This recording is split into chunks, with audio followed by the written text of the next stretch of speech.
Alors déjà, le visiteur viendra, comme un peu partout maintenant en France, masqué.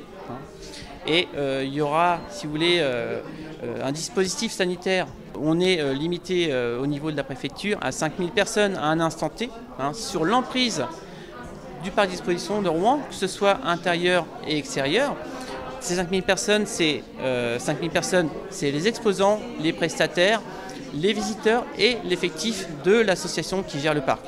Donc on a mis en place un système de caméras à l'entrée et à la sortie qui permet de savoir à un instant T combien de personnes sont présentes sur le site et de pouvoir anticiper de ne pas dépasser les 5000 personnes. Et si c'est le cas, je pense à un dimanche après-midi, en début d'après-midi où il y a beaucoup de monde, là vous offrez une invitation? Alors déjà on a mis en place une anticipation. Donc on s'est mis une alerte à 4500 personnes et suivant la file d'attente qu'il y aura, 2 agents de sécurité iront se poster aux entrées du parking, demanderont aux visiteurs de revenir un peu plus tard et leur remettront une invitation pour les dédommager du déplacement.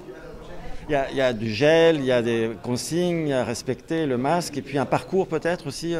Alors, il y a notamment le port du masque, la gestion des files d'attente, que ce soit à l'accueil ou dans les sanitaires. On a des distributeurs de gel hydroalcoolique à l'entrée et dans tous les espaces.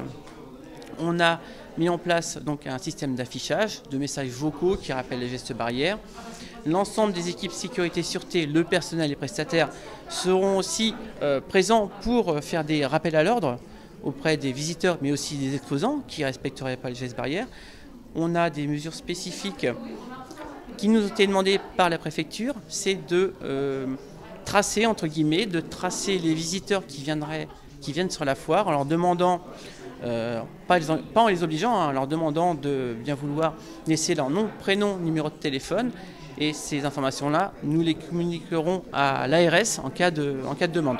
Imaginons, dans 10 jours, une personne est testée positive à X endroits de France. On lui demande qu'est-ce que vous avez fait ces 10 derniers jours. Je suis allé à la foire tel jour.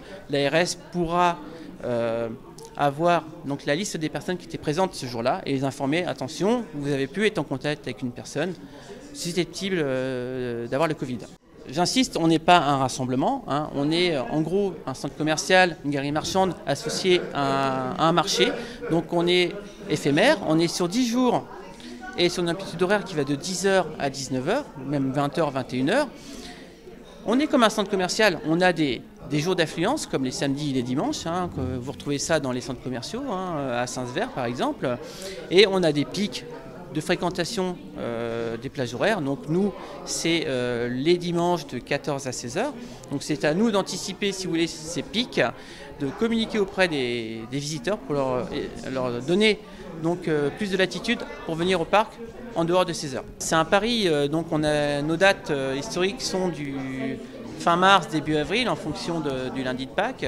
On avait déplacé une première fois en mois de juin, suite au confinement. On avait communiqué sur la foire passée l'heure d'été. Donc là, on sera toujours à l'heure d'été. Et une troisième date donc, qui est du 4 au 13 septembre, avec la problématique... c'est qu'on est en même temps que des foires confrères. Donc on était en même temps que la foire de Châlons-en-Champagne qui a été annulée pour des raisons de concert, la foire de Strasbourg, la foire de Douai, la foire de Chambéry où on a un week-end en commun. Donc on a, si vous voulez, dans nos exposants, des exposants dont c'est le métier de faire de la foire et du salon uniquement. Donc ils ne peuvent pas être à Rouen et à Chambéry en même temps, donc ils sont obligés de faire un choix.